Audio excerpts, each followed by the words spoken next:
ಇದು ಹೇಗೆ ಸಾಧ್ಯ? ಯಾರಿಗೂ ಕಾಣದ ರೀತಿಯಲ್ಲಿ ಹೀಗೆ ವಸ್ತುಗಳನ್ನ ಅಡಗಿಸಿ ಇಟ್ಕೊಂಡಿರ್ತಾರೆ. ಈ ರೀತಿ ಮಾಡ್ತಾ ಇದ್ದಾಗೆ ಗಾಳಿಯಲ್ಲಿ ಸೃಷ್ಟಿ ಮಾಡ್ತಾರೆ. ಭೌತಿಕವಾಗಿ ಒಂದು ವಸ್ತುವಿನಿಂದ ಮತ್ತೊಂದು ವಸ್ತುವನ್ನು ಬದಲಾವಣೆ ಮಾಡಲಿಕ್ಕೆ ಸಾಧ್ಯ ಇಲ್ಲ. ನಿನ್ನ ಹೆಸರೇನು? ಸುಷ್ಮಿತಾ. ನಿನ್ನ ಹೆಸರೇನಮ್ಮ? ಸಂಧ್ಯಾ. 2 ಡಬ್ಬ ಕೊಡಿ, ನೀನೊಂದು ಇವಳೊಂದು, 2 ಡಬ್ಬ ಕೊಡಿ ನೋಡ.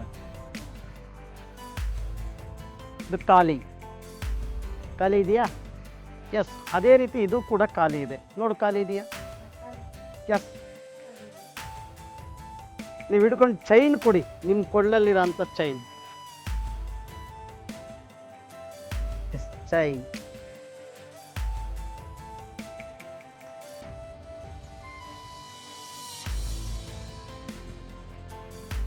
ಅಮ್ಮ, ಚೈನ್ ಬಿಟ್ಟು ಬೇರೆ ಏನಾದ್ರು ಇದೆಯಾ ಇದ್ರೊಳಗಡೆ?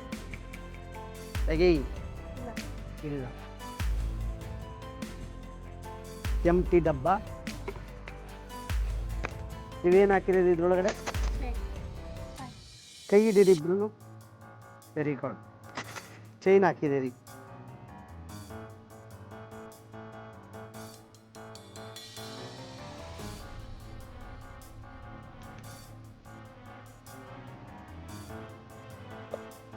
ಚೈನು ಹೋಗಿ ಹೂ ಬಂದಿದೆ.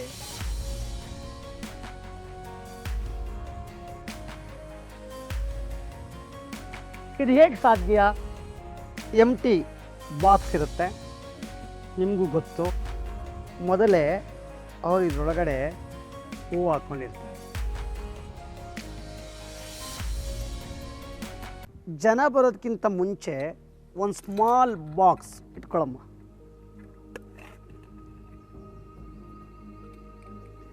ಈ ಬಾಕ್ಸನ್ನು ಇದರ ಮೇಲೆ ಇಟ್ಟಿರ್ತಾರೆ. ಜನಗಳಿಂದನೇ ನಿಮ್ಗೆ ಒಳ್ಳೇದಾಗತ್ತೆ ಅಂತ ಹೇಳಿ ಈ ಚೈನನ್ನು ಇದರೊಳಗಡೆ ಹಾಕಿಸ್ಕೊಳ್ತಾರೆ. ಬಾಕ್ಸ್ ಎಷ್ಟಿದೆ ಏನು ಅಂತ ಹೇಳಿ ಅವ್ರಿಗೆ ಗೊತ್ತಿಲ್ಲ. ಜನಗಳ ಮುಂದೆ ದೇವರು ಕೊಡ್ತಾನೆ ಅಂತ ಹೇಳಿ ಹಿಂಗೆ ಪ್ರೆಸ್ ಮಾಡ್ತಾರೆ. ಇಲ್ಲಿ ಮ್ಯಾಗ್ನೆಟಿಕ್ ಕಡ್ಡಿ ಇರುತ್ತೆ. ಈ ಬಾಕ್ಸನ್ನು ಮೇಲೆ ತಗೊಂಡೋಗುತ್ತೆ. ಚೈನ್ ಅದರೊಳಗಡೆ ಹೋಗಿ ಉಳಿದಿರುತ್ತೆ. ಇಲ್ಲಿ ಹೂ ಬರುತ್ತೆ. ದೇವರು ಹೂ ಕೊಡ್ತಾನೆ, ನನಗೆ ಒಳ್ಳೆಯದಾಗತ್ತೆ ಅಂತ ಜನರನ್ನ ನಂಬಿಸ್ತಾರೆ, ನಂಬೋರು ಇದೆ.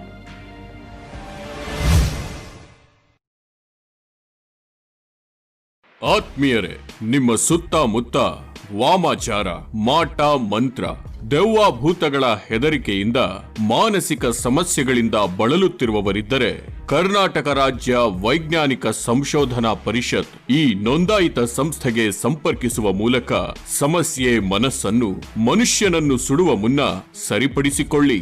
ನಿಮ್ಮ ಸ್ನೇಹಿತರು, ಹಿತೈಷಿಗಳು, ಸಂಬಂಧಿಕರು ಕಾಣದ ಕೈಗಳಿಗೆ ಬಲಿಯಾಗುವ ಮುನ್ನ ನಮ್ಮನ್ನು ಸಂಪರ್ಕಿಸಿ.